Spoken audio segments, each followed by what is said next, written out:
where you find Andrew Johns, Cameron Smith. Gents, what did you see out there tonight? Well, we're going to highlight the Taylor May try, which just epitomises Penrith, what they do to opposition teams.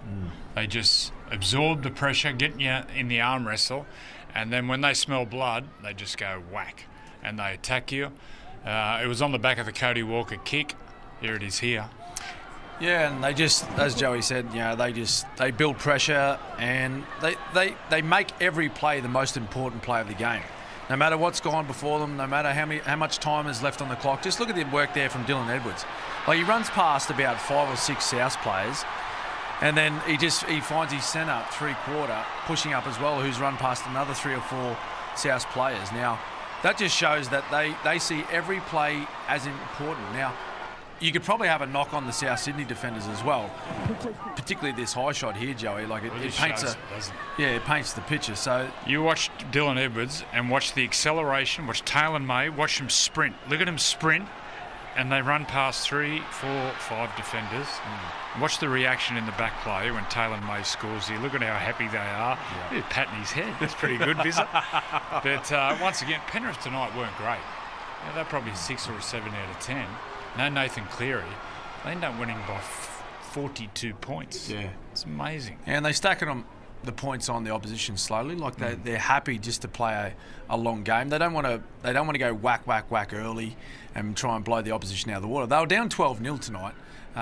You know, South Sydney scored a couple, particularly when there was one player in the bin for Penrith. But you know, they fight back. They stay patient. You heard Isaiah Yeo talk about after the game that, you know, there's a strong belief in their game plan. There's a strong belief in their systems, and they train really hard.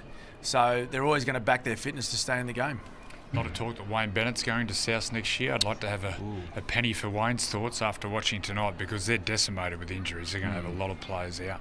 But anyway, once again, the Penrith Panthers showing their championship qualities.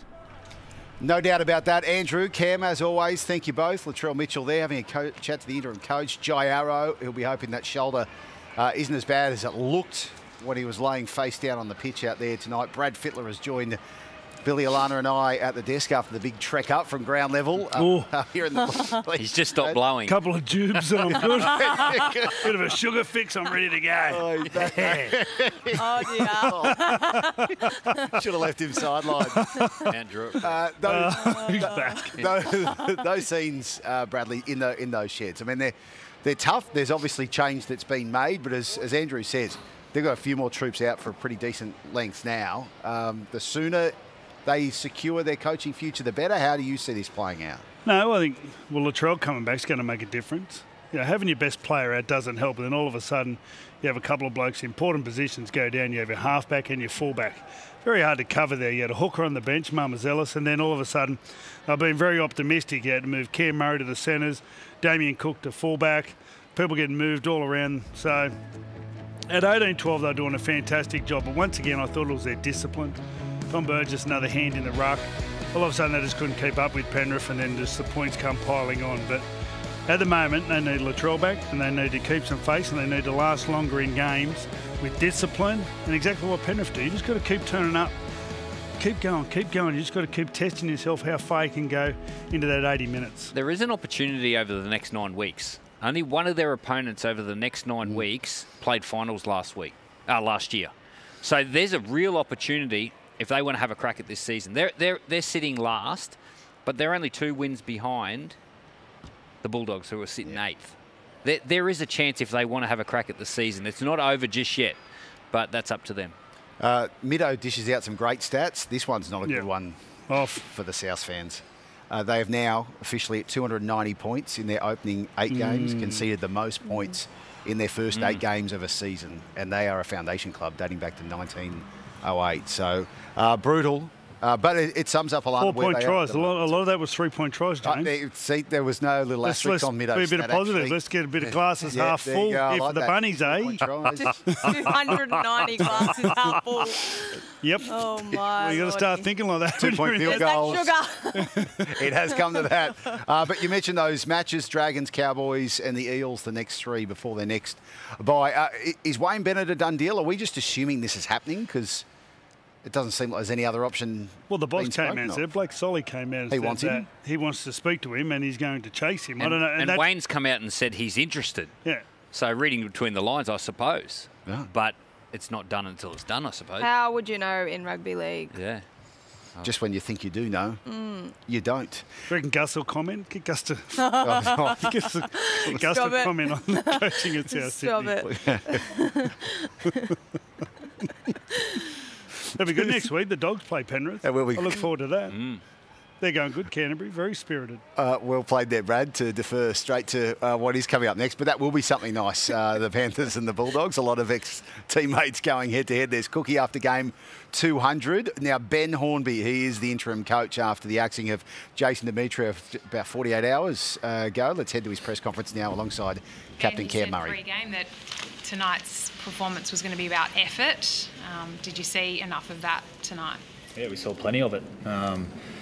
I thought we really started well, obviously. Getting Jai in the bin obviously hurt us, but there was effort all day. I don't think we deserved that scoreline, but at the end of the day, it is what it is, so we've just got to move forward. There was a moment that Taylor May scored a try in the second half as it just looked like no one was making an effort there. Have you got any comment on that play? Well, I think the ball went dead. The boys are trying to get back as quick as they can. We've done a lot of work by then, so fatigue's going to get you at some stage. Taylor made a great play too, so credit to him. Ben, can you talk us through the week? It's been an emotional week, of course, with Jason moving on. What were the emotions like tonight before the game and even halftime and even after the game, what you say to the boys?